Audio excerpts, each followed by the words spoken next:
You're seeing End Time of World.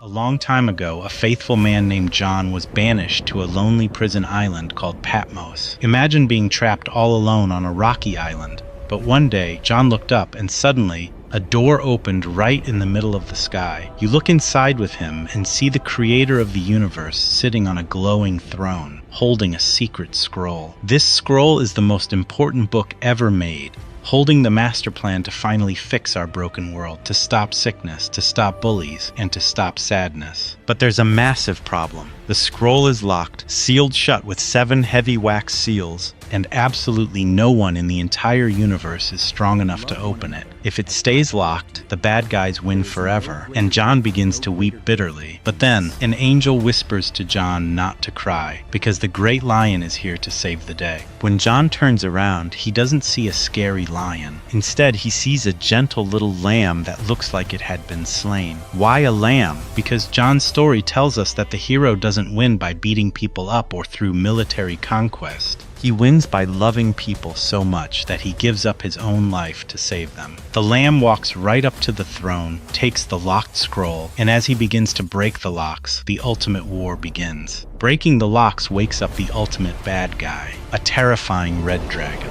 The dragon is furious that the lamb is trying to save the world, so he calls up his own army, and giant, ugly beasts rise out of the ocean. In this picture book, John wrote, "These beasts are just symbols for human bullies, the greedy empires and mean rulers who hurt people to get rich and powerful. The bullies take over the playground and demand that everyone wear their secret team jersey, a mark on their hand or forehead bearing the number 606C6. If you don't wear the bully's mark, you can't buy food, you can't play, and you get hurt. It looks like the bullies have completely won, but the lamb doesn't fight them with swords. He uses a secret weapon by placing his own invisible mark, a seal of absolute protection, on the foreheads of his friends. He whispers to them to be brave and not to join the bullies, promising that even if the sky turns dark and the world shakes, he is coming back to finish this. And then, the final lock breaks. The clock runs out, and the dragon and his bullies gather all their armies for one final, massive fight at a place called Armageddon, thinking they are going to crush the lamb's friends forever. But suddenly, John sees the sky split wide open, and the hero returns, this time riding a brilliant white horse. He doesn't use tanks or missiles. The king simply opens his mouth,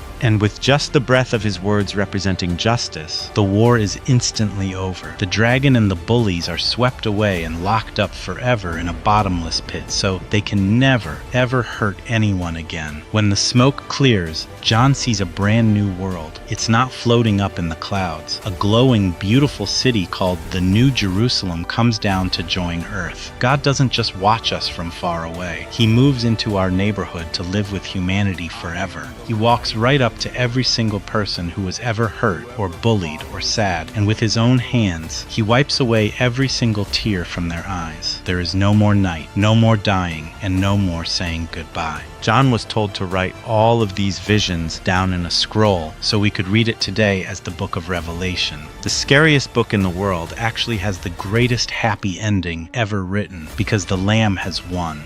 The only question is, whose side are you on?